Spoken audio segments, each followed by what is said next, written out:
loving the sound of the dual guitars. My name is Matt Carter. Welcome to episode number 63 of the show, right here on Shaw TV. All right, our musical guest behind us right now is Beth Anderson, singer-songwriter from right around central Vancouver Island. She's doing very, very well in her country music career, including some recording work down in Nashville. We're going to hear some more of her tunes, also hear from guitarist Lee Billwiller as well, and we'll be speaking with her about her music career later on this hour. Also on today's show, it's magic! Classic song. All right, Kim Plumley is back, and she's going to introduce us to magician Craig McKee. I wonder what sort of tricks we'll see from him. I hear he might be able to pull a rabbit out of a hat with one hand, but I can tear out of the house and tear up the street with 2 feet. All right, now we're going to throw the book at you as JOANI Herron's going to speak with Gabriola author and freelancer Katherine Palmer Gordon. She's got a new book out that explores the connection between culture and self through the stories of young Aboriginal Canadians in BC. I'm also going to let you know about WinterFest. It's a very cool arts, crafts, and culture fair in Parksville happening November 22nd to 24th. Event organizer Bobbie Williams is going to give us the details, and I believe she's brought some performers down as well to show us about the festival. Kim Plumley, she'll be back again to look into the issue of student housing in Nanaimo. We've got 2 opinions on that front from a VIU student, Danny O, and Angie Barnard from the Painted Turtle Guesthouse. Now, you may have noticed something about November. Basically, there's a lot of men now, A, growing facial hair, and B, none of it really looks all that good, does it? So with that in mind, I've invited mustache expert Dave Lawrence into the studio to give us a little bit of hint on how to grow that perfect mustache for your face. As well, we're going to talk about a great Movember fundraiser as well that he is supporting. Now, what does your handwriting say about you? Well, mine says probably that I should be a doctor and I should stop chewing on my pens. But you can actually dig a little bit deeper in your handwriting, decipher some more. With that, JOANI is going to begin to look into the study of graphology with Victoria Fabling. And now new mom Tara Keeping also has 2 segments for us. The first is on recyclable diapers, and I'm really happy to say that that's an interview, not a demo. And we also have diaper experts Jane and Shawn Tanner to help us with that. And we're also going to kick things off on the show with a look at this year's area campaign for the United Way. So you found your way to watch the show right here on Shaw TV.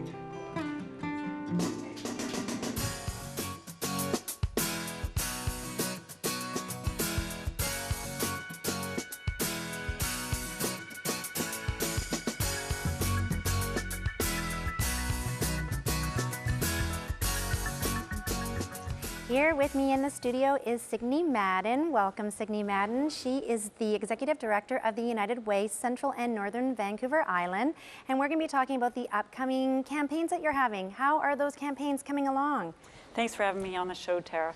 Well, we're right in the middle. It's great excitement. We're right in the middle of the United Way campaign. We have to raise $750,000 through the fall for Central Island. We raise $1 million for Central and Northern Vancouver Island. And if we don't raise that money, we can't fund the 60 programs that we fund in our region. Anti-bullying programs, suicide prevention, helping isolated seniors. So we're hot on the campaign trail, and thanks to Woodgrove Chrysler for lending us a vehicle, and we're driving around on Mid-Island Co-op with the gas. So. And you never have a problem with raising your $1 million, and you do that in 12 weeks, do you not? Is it the 12 weeks that you raise that? Yeah, it's over about 3 months, and so we kick off the end of September, and then we're just on campaign trail, and so we have about 130 workplace campaigns that run. So TD Auto Finance, BMO, we have individuals sending in or dropping. I've got a lot of donors who come by at this time of year and drop their check because they've been giving to United Way for 30 years. So if you haven't given yet, please come down to our office and check on our website, www.uwcnvi.ca. So they can donate that way. And you're saying that a lot of it is third-party events that people have, and a lot of it is in-house businesses will have their events. Is that mostly how the events are run? That's right. So for example, up at the Nanaimo space or the Comox space, they'll run 27 or 30 special events through Halloween, dessert parties. They'll do that and raise money, or people will have casual Fridays. You will see that at some of Service Canada or some of other agencies. So they're just, we have an incredible, passionate group of volunteers in workplaces who, we raise it dollar by dollar. And we have 33 programs in Nanaimo that you service. And there is this, a process where there's an application that comes in the summer, and then you choose from the people that apply. Is that how it works? That's right. Last year we had $1 million more in requests than we could fund. Wow. And so it's a really painful process and an exciting. How do you say no? Yeah, how do you say no? But also really an empowering process. We have a group of talented volunteers on our impact councils.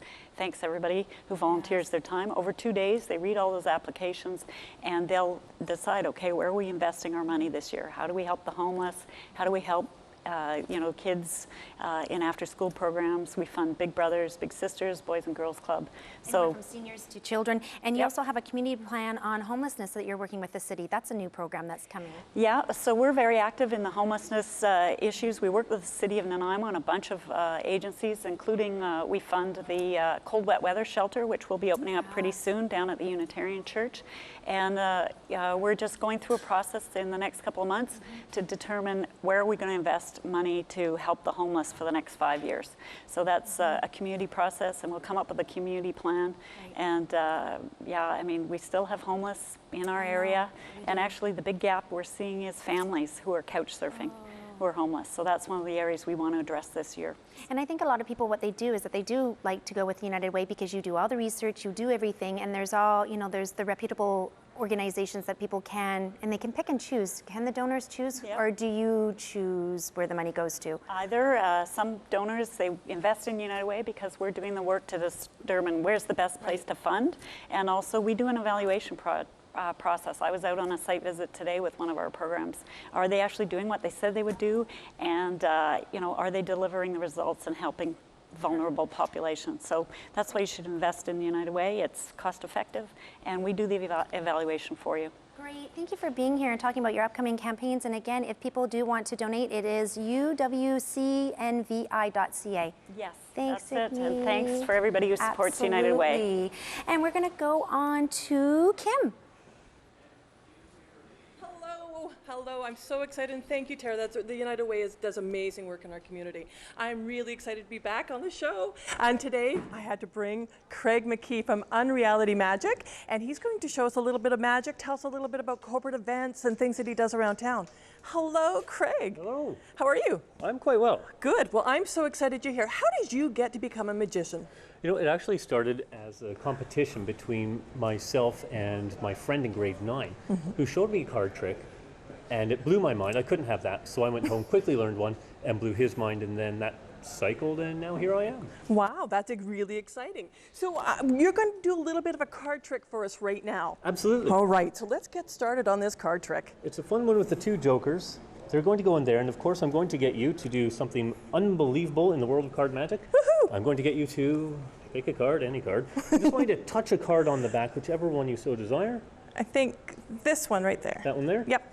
Excellent. I'm going to get you to memorize that. Okay. And I'll show the cameras here as well. No camera tricks here whatsoever. We will keep your card out. I'm going to keep the jokers out as well. My end goal is to get your card to end up between the 2 jokers. Okay. Now, if I can do that, please be as surprised as I will be. I'll move everything right around here so everyone can see everything that's going on. Okay. And this is where the fun starts to happen. It's where we just move the card in. Okay. And let it drop. As it drops through the deck, you'll actually see it wind up between those 2 jokers. Holy doodle! That's awesome. Okay, I am always amazed by magic tricks. So what was one of your first magic tricks? It was actually a routine by a gentleman by the name of Joseph Dunninger. It was called nomenclature, where a card would be selected, shuffled back into the pack, and then you would spell out that person's name, 1 card for each letter, and the last card would be turned over to be their card. Ooh. It was a really, really fun routine. Fun, creepy, weird, fun. Personal is what I like about magic. Okay. It can be very personal, and that's why I really enjoyed that routine. Nice. So I see you, and I have seen you at like Boston Pizza and things like that. So you do quick little acts at tables at restaurants and events, right? Absolutely. There's table hopping, which is when I go to the tables in between where they've placed their order and when they're waiting for their food. It's a great diversion.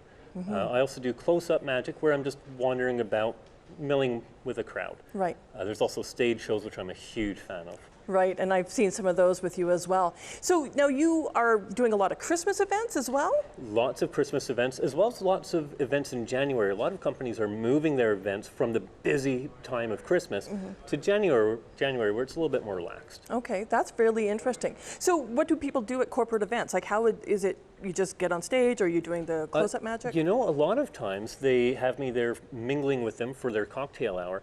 And that introduces me. Then I go up for my full hour stage show where the audience knows me, we get to interact, we get to have a lot of fun on stage. Great. So now one of the other things is, how do you learn all this magic? It's a different language, isn't it? It's a different language, it's a different mode of thinking. And I've been very fortunate that not only have I had, I guess, intermittent mentors come in and out, but also the Victoria Magic Circle has graciously been a huge resource to me. Perfect. Well, that's great. Well, I know we have to wrap up, but we will be back because we have another trick. And I'm always in awe. And you do comedian stuff, you do magician stuff, and you're all rolled into one. And we're going to come back, talk to him, but we're going to head over to JOANI and talk about the other favorite thing of mine is books. Thanks very much, Kim. And I am going to talk about books. This is a great book. I'm here with its author, Katherine Gordon. And this is called We Are Born with the Songs Inside Us. And it's stories from the Native community, basically, isn't it? So tell me a little bit about the background of this book.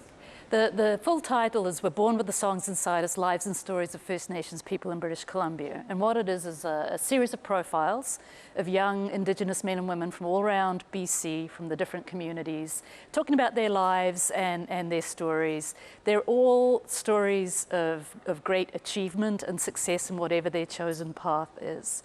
And some of them are superstars. We've got people like Gino Ojic in there, former Canucks NHL hockey player, Evan Adams, who's a movie star, but there's also people who are just regular folks like you and me, a teacher, an artist, a doctor, a biologist, just talking about their lives and how they've got to where they are today. And you were saying that people say that this is a book that everyone should read. Why is that? Yes, that's what people who've read the book tell me. Everybody should read it. Everybody who's interested in getting to know their First Nations neighbours, colleagues, friends, maybe even our own family, our fellow citizens, just a little bit better. Because these are real stories of achievement.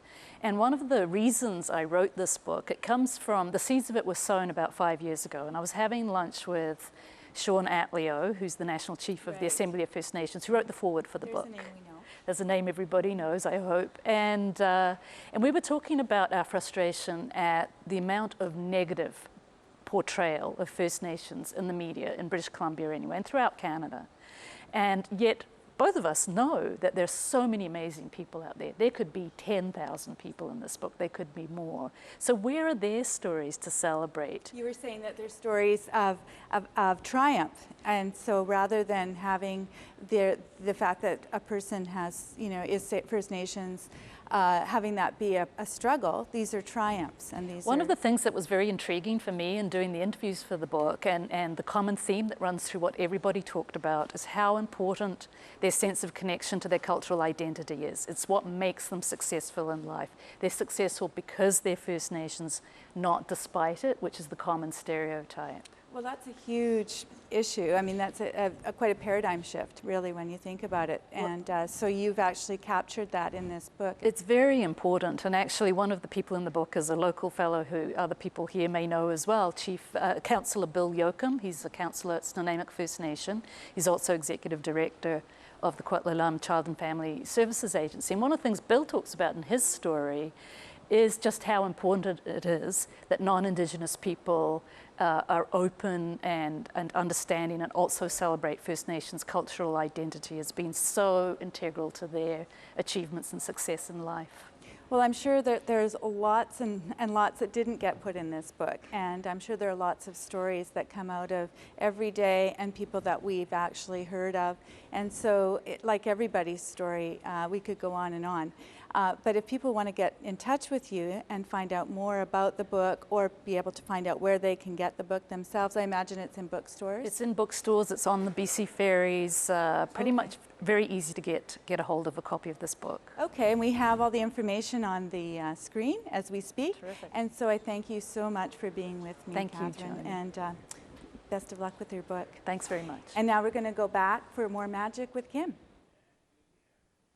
much, Joni. That book looks fascinating. Can't wait to read it. Well, I'm back here with Craig McKee from UnReality Magic, and we're going to do a little bit of coin magic right now, aren't we? We are. I get to fortunately show you my favorite coins in the world, 1949 Canadian silver dollars. The really fun part about these is that sailing ship is the Matthew. The Matthew is the ship that John Cabot used to find North America for the first time for Western Europeaners, if you don't like Christopher Columbus. Okay. That being said, his first voyage went not so well. See, he left an area near London and he got about that far. Okay. Before he found out his map readers couldn't read. Okay. That's maps. awesome. So they turned back very quickly. 9 months later, he found a crew that could do their job. They hooked off around the islands, found Newfoundland, and sailed all the way back. The king rewarded him by giving him 3 more ships to go and do the same thing with. Okay. That never happened. See, as soon as all 4 of those ships hit the open ocean, they landed smack dab in the middle of a huge squall. And that squall sunk one of those ships. Oh, okay. Now, the other 3 decided that they could make it right through that storm and keep going. However, one of those ships was hit by a rogue wave and was shot straight underwater. Wow. The other 2 decided that they weren't going to make it, so they decided to head at that point northwest for Ireland. As they turned, though, one of the ships listed and sank, Wow. leaving just 1 coin. Right. Well, rather 1 ship. 1 ship, okay. Now, the reason why we know about this ship, and it really is the only good part in this otherwise dire story, is that that ship was able to make it out of that storm and tell us all about John Cabot's final voyage. And we got it all for it. That's great. We got a history lesson. We got magic. We got all sorts of fun stuff. That is really cool. So that is one of your favorite tricks, right? It's one of my favorite routines. I do call that a routine. The card trick earlier was just a trick. It was just something done as magic. A routine has content and hopefully value to it. I learned something. That was awesome. So you also do birthday parties and you do more adult parties. We're not talking about strippy parties or anything like that. No, those are after midnight. The adult parties are much more akin to a good novel. Okay. Whereas a child could read a novel, simply wouldn't enjoy it. Okay. That's great. So, and what else are you doing in January? You're telling me some great things about January. Absolutely. In January, I'm very excited. I'm going to be launching 2 new shows meant specifically for schools. Nice. There will be one for the elementary schools and one for the grades 10 to 12 bracket. And I'm very excited about the value that they have to offer to those ages. So we just have to get you into school so they can understand all about magic and everything. Well, I am thrilled that I actually were able to get you on the show and show everybody and introduce you to Craig McKee. This is really fun. So we are now going to head over and we're going to talk and listen, well, actually listen to Beth and some of her great music.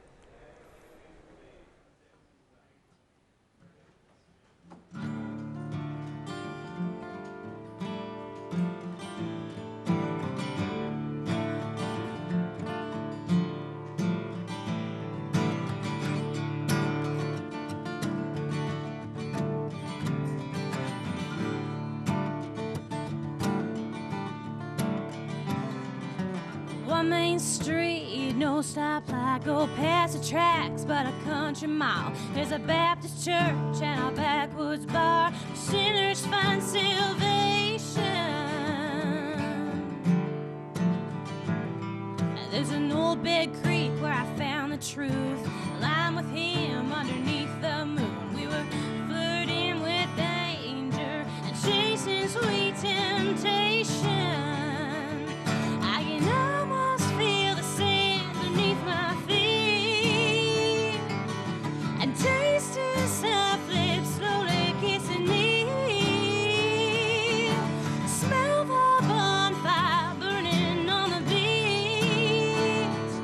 You can always find a piece of my soul down at the end of Station Road.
black old past the tracks, about a country mile. There's a Baptist church and a backwoods bar where sinners find salvation.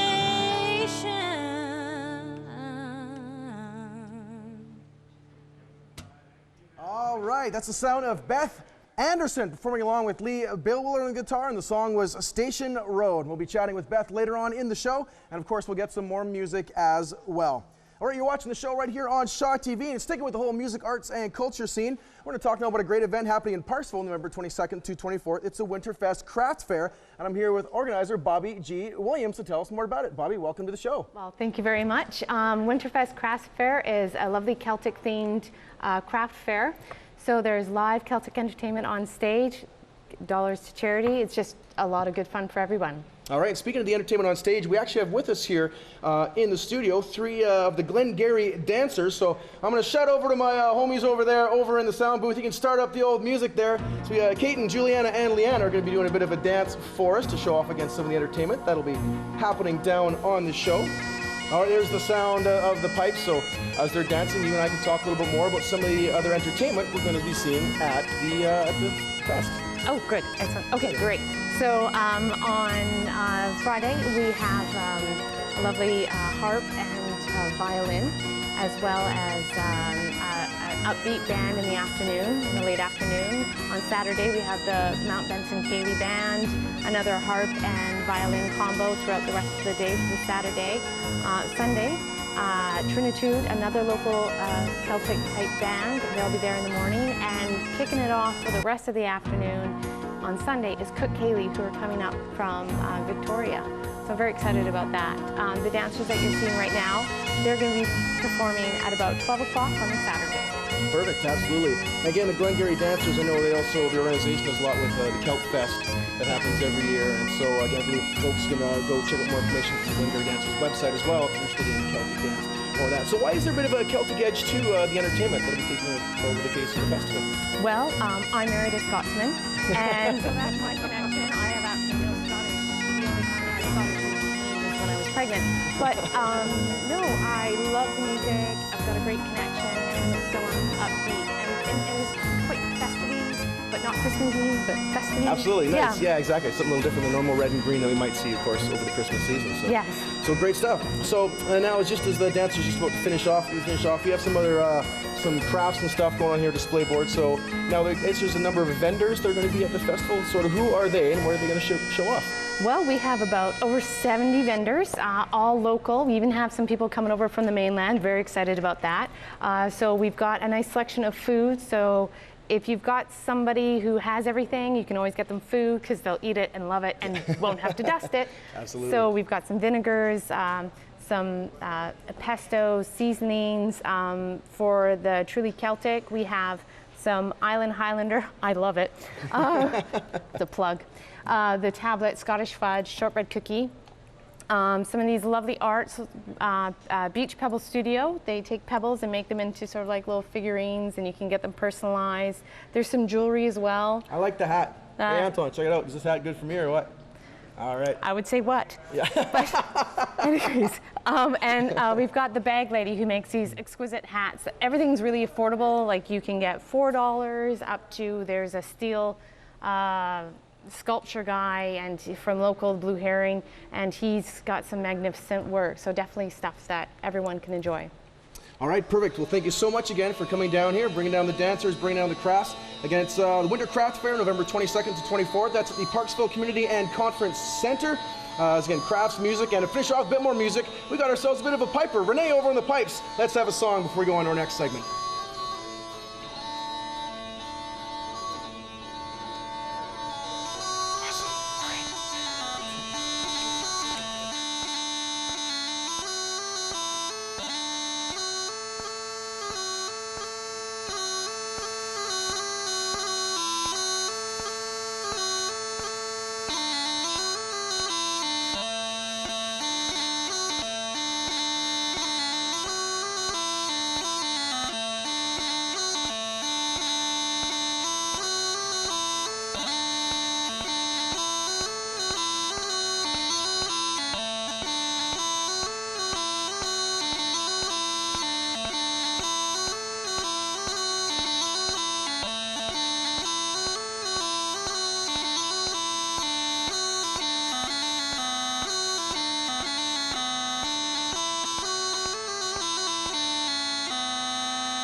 What an awesome job. Thank you so much. Well, I am here and I'm going to be talking a little bit about the off-campus community, student community, and I'm joined by Angie Barnard from Painted Turtle Guesthouse, and the Painted Turtle Guesthouse is an amazing spot downtown, and with her is Danny O, and you are a VIU student who is also here as an international student, and welcome to both of you. Thanks, Thank you.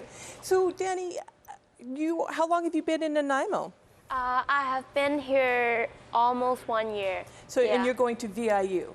Yes. Nice. Are there a lot of international students here in Nanaimo? Yes, I can see that more and more international students is coming to VIU to study, and also VIU they have their own offshore office in China, in Middle East, in Germany and Africa. So even the board of the VIU, they go travel a lot to seek for more international exposure. So I can see more and more international students coming to Nanaimo. That's a great thing for our community. Yes. Absolutely. So Angie, you do a lot of business development in the community. You are very strong in building community. Why is this initiative so important to you? Well, for 10 years, we're approaching our 10th year anniversary at the Painted Turtle Guesthouse, and over the course of those 10 years, we've hosted several international students. And you've probably felt it, Kim, anytime you talk to an international student, they have a sense of energy and insight, worldliness that we've managed to capture ourselves, both with work experience, and we've kept in contact with them over the years. Right. So, and for us, we cater for international travelers throughout the summer. That's sort of our niche market. And we thought, we considered all of the opportunities in Nanaimo in the off season, and we thought, why not cater to the international travelers in the off season? And we have a wealth of international students on campus that we thought we could service in other innovative ways. Perfect. So can you tell me a little bit about the off-campus student community? What are your goals with that? So there are 4 pillars to the community. One is the mature student residence. Of course, we are a heritage hotel. So the ideal student resident for us is a post-grad international student who is really looking to have an international Canadian authentic experience to complement their studies. Okay. We host special events and tours. That's really targeting the visiting friends and relatives for those when they're coming over.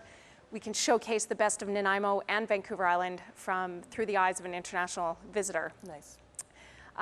We also have a series of training and workshops, and the main goal there is to connect the student community with the business community. So we focus on skills added opportunities for the students, specifically to connect with the businesses here. And the 4th pillar is the job board. And the job board focuses on 2 things, primarily international internships. Okay.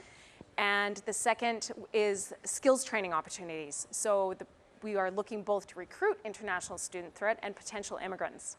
Wow, so that's a lot of really interesting things going on right there.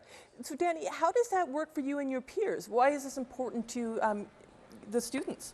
I think as an international student, we come here just ourselves. So we don't have any connection or social networks when we come here.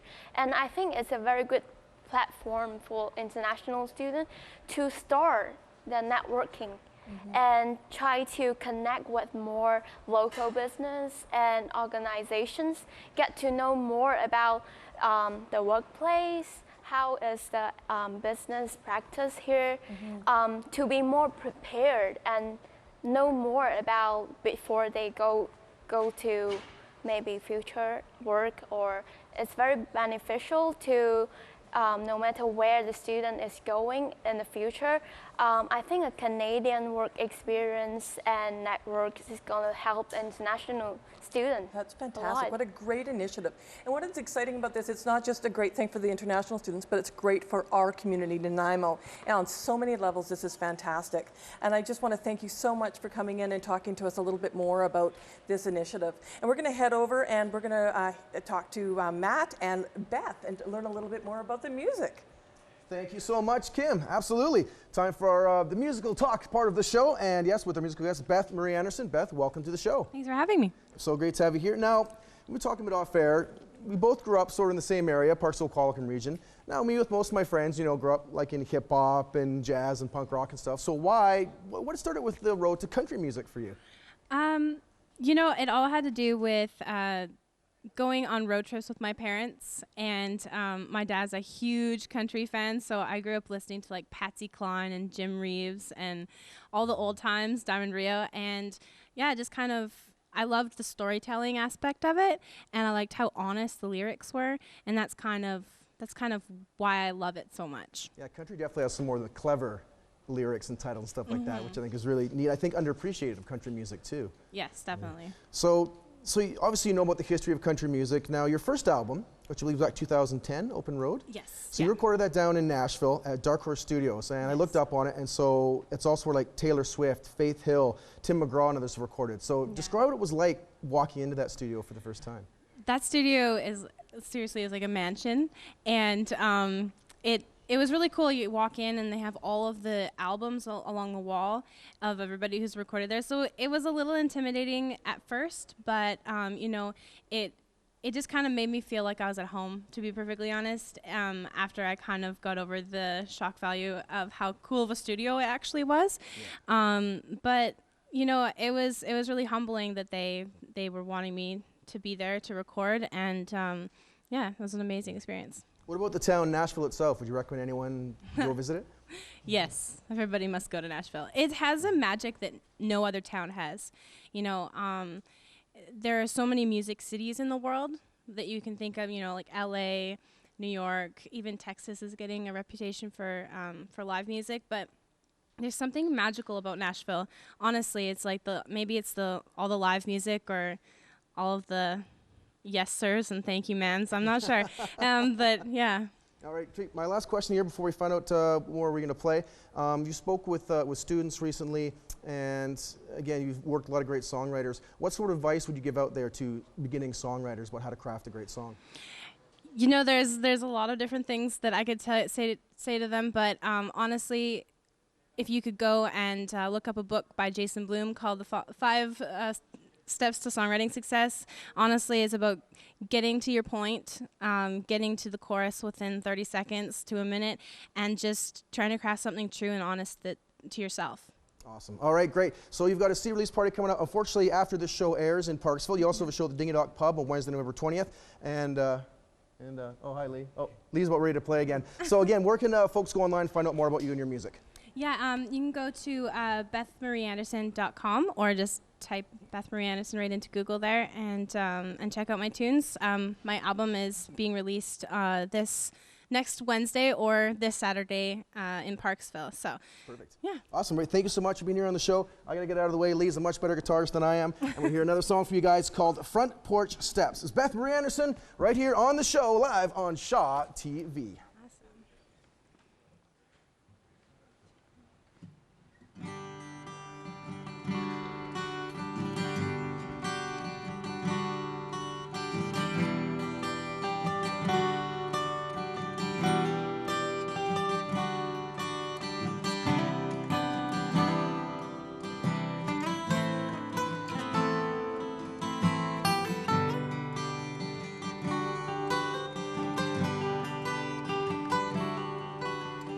Just a couple 2x4s nailed to the porch, but those steps had a million memories deep inside those boards.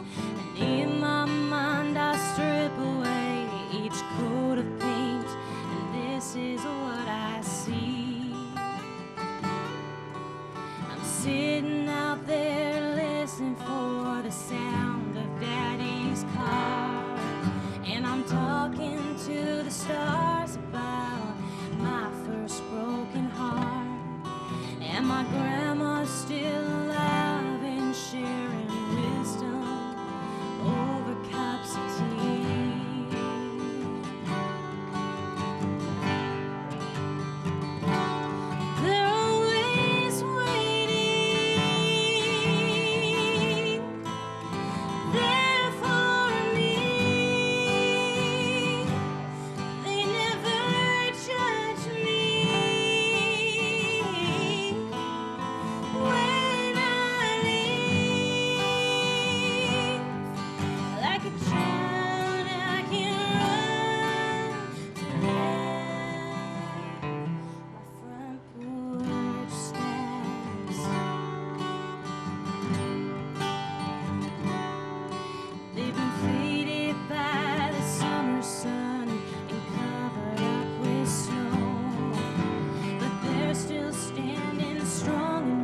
sound of Beth Marie Anderson, accompanied by Lee Billwiller with the song Front Porch Steps.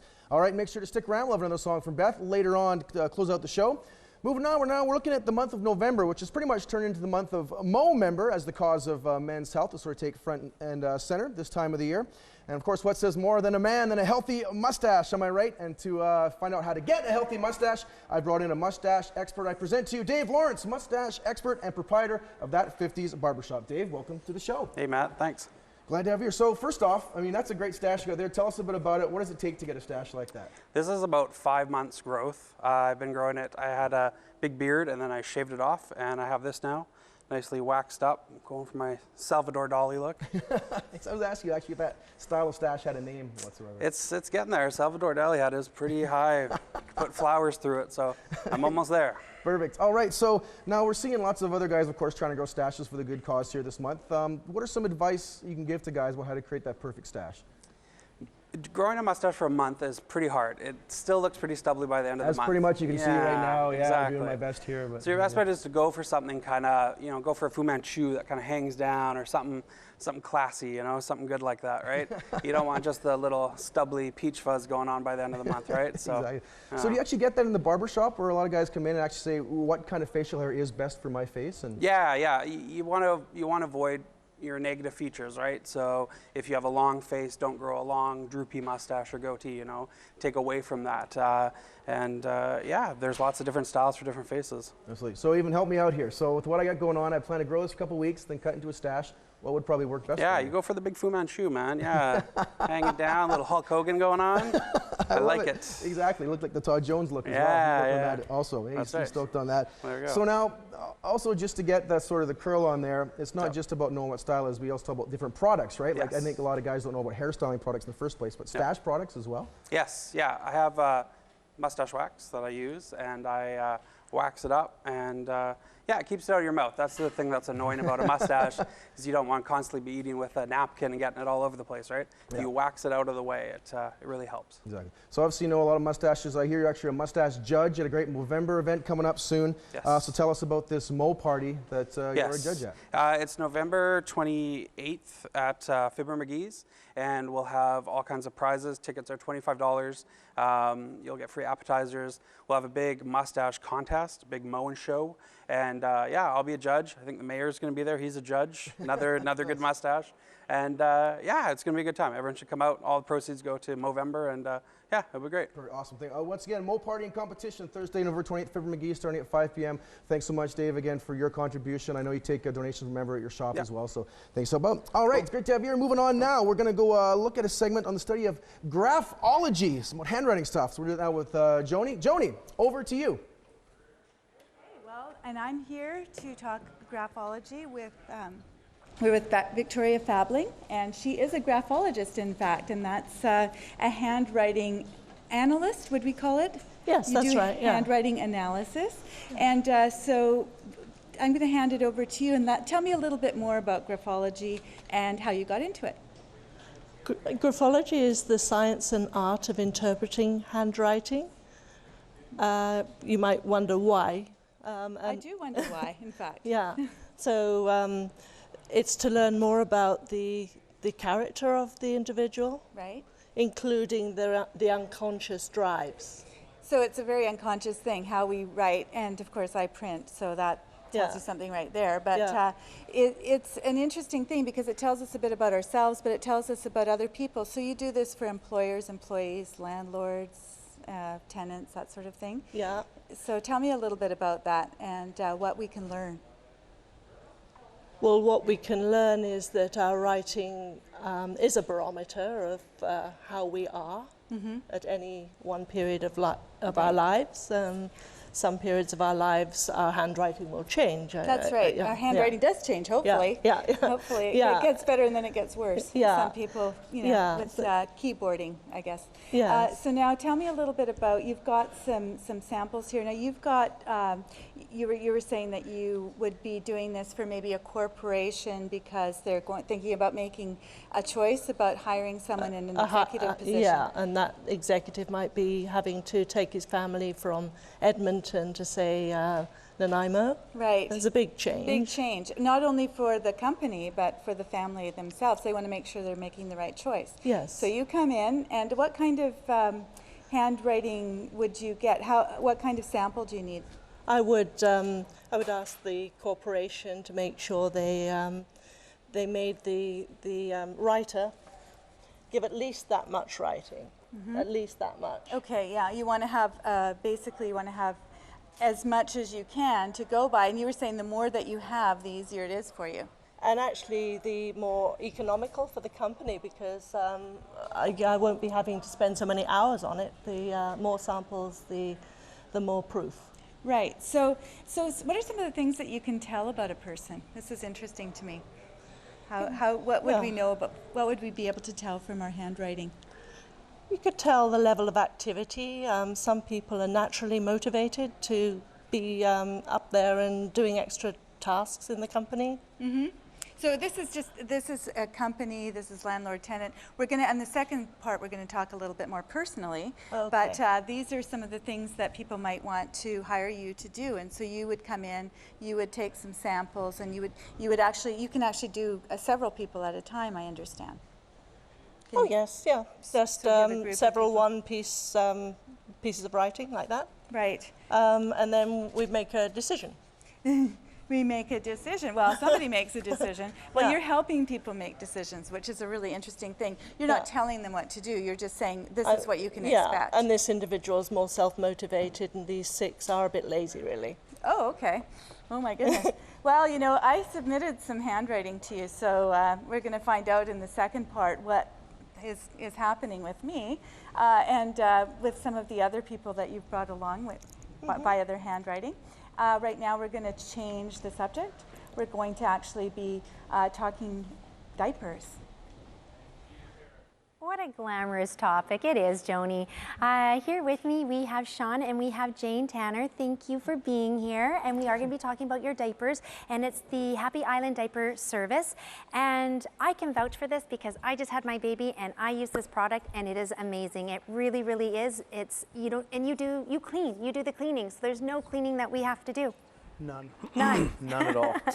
So why diapers? Why did you get involved with diapers? Well, actually, we began on the service ourselves, and I ended up working for the company. And when the owners wanted to retire, they gave us the first opportunity to buy it, and we stand so behind this product. It was an easy choice to make. Yes, good. And you have a service too, because a lot of people don't realize that. They think, oh, cloth diapers, you got to wash them and everything. So just explain the service that you have with the cleaning and the pickup and the delivery and all that fun stuff. Well, excuse me, that is the best part.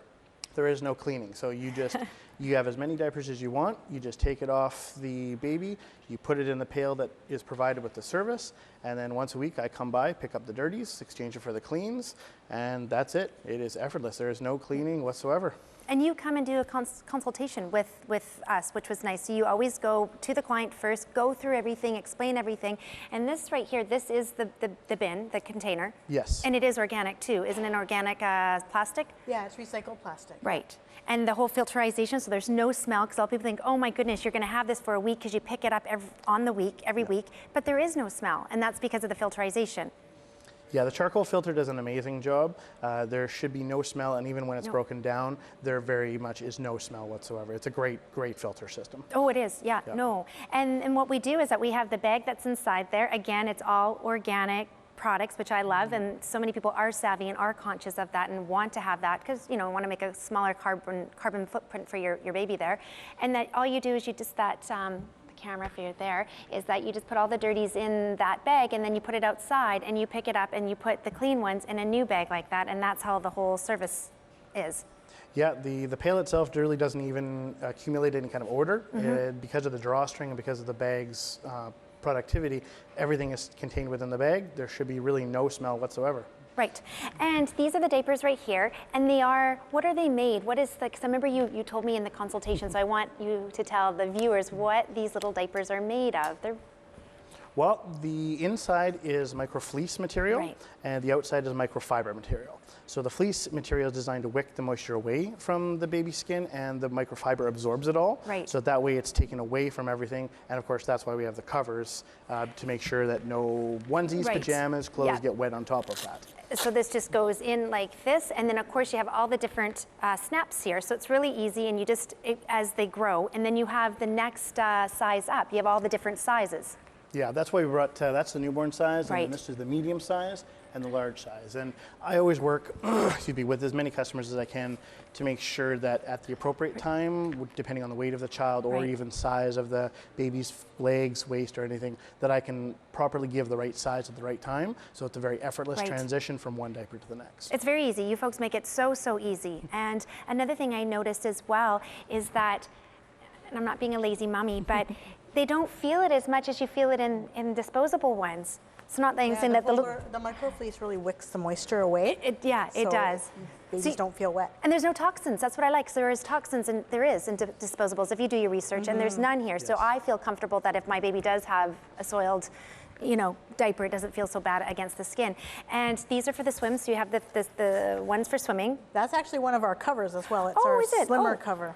Okay. They fit a little bit more slim on the baby. Yeah, unfortunately, we don't have the swim diaper here, but the swim diaper is almost lightweight. It's actually lighter than any of these products. Right. And all you require is that swim diaper. There's no other diaper that comes with it. Right. So any pool recognizes it. You can just use it in the pool, and it just washes easily in the washing machine. Well, thank you so much for being here. I wish we had more time, but the time just comes up. You have all your organic products here and everything. And if you want to check out your website, just plug in your website before we quickly go. HappyIslandDiapers.com. Perfect. Thank you, Sean. Thanks, Jane. And Thank we you are very much. going to go. Where are we going to? Joni. Back to Joni. And thanks so much, Tara. And we are back here with Victoria Fabling, who is a graphologist. And we were having a fascinating discussion about how handwriting tells us a lot about ourselves and other people. You've got some samples here. I want to get right into the samples because we're not going to have very much time. Maybe you could just tell us a little bit about some of the samples that you've got here. Well, I brought this sample along. So we'll just put it up toward the Yeah. That's, I used to work for a marriage bureau in London, and that was the head of the manager, and she's writing, she's very confident, she's writing right in the middle of the page. Her signature is the same as the rest of the writing, and that's something that shows her confidence again. This is the one I like. Oh, this is an interesting contrast. This is two people. Yes, what one is, she's a really good friend of mine, she's chatty, family-oriented. She's filling the middle of the page. The middle zone is dominant. That's the social zone. This lady is an intellectual. She was actually my handwriting teacher.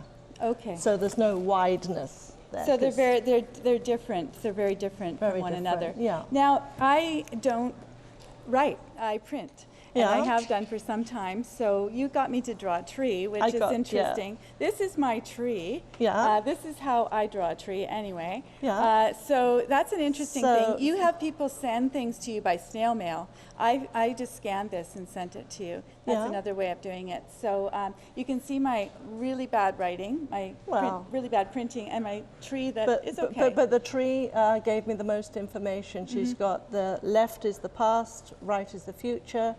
She had a few struggles in the past, but the future is without gnarled knots. So she's a balanced individual, again, taking up, confident. Okay, and this happens to be someone that I'm close to. And so what did you discover about this person? Oh, well, I knew that I was looking at two, and I really like the signature of this person, because the signature is the same as the writing. So if you wanted to have reinforcement that this person is trustworthy, that's something you look for. Okay. And so trustworthy, that's good. Yeah. Because you were saying that you deal with people who meet online, that sort of thing. Yeah. You might want to know a little bit about them before you have a date. So that sort of thing. Now, we could go on forever and ever, but we're not going to be doing that today because we're already running over a little bit. we've got your information on the screen, and I like the fact that you get people to send you their information rather than having an email address. We've got your snail mail address on the screen. Oh, good. And that's the way that you'd like people to write to you so that they can find out more about your services. That's so we're going to wrap up now, and we're going to, I have a feeling that there's somebody with really poor handwriting. Oh, yeah, so, okay, so. Thank you very much. All right, much. so I want to see when the camera's Anton. So, Anton, real quick here.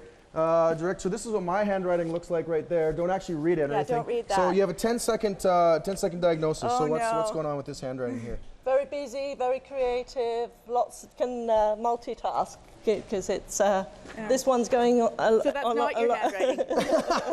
Exactly. This one's logical and going along in a line, and you can hop about, which is probably what you have to do. That is exactly it. Nicely done. All right. I'm sold on Graphology. Victoria, thank you so much for being here on the show. Thank you very much. Thanks so much for getting this segment put together. Much appreciated. And my tree. Exactly. I'm going to wander around here, and I tell you, I don't know all that much really about handwriting. I know quite a bit about fonts, though, and I know the folks who might get this Shaw TV station broadcast, through their Arial might enjoy it. Arial, bold, I know. All right. Well, I don't write Old Greek, but I got to go with the times. New Roman. All right. I do try to have an impact by raising Helvetica, especially when I'm standing out on the Verdana. All right. In fact, you know that Bob Marley wrote a song about me? I shot sans serif.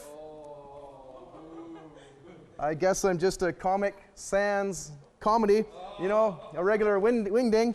All right, so before we need to calibrate the cameras, I'm going to send a big shout out now to our staff and volunteers working here on the show, behind the cameras or in front. Also, should let you know too, you can find photos and videos of the show on our Facebook page. That's facebook.com/theshowonshaw. You'll also find us on the Shaw TV Central Vancouver Island YouTube page as well. If you have a great story idea or want to be featured on the show, send an email to our producer, Melissa Hall. That's melissa.hall@sjrb.ca. All right, we're going to send it around now. One more song from Beth Marie Anderson entitled Sunday Shoes. Those might be the kind of shoes that Lee's wearing right now. And thank you so much for watching this show right here on Shaw TV.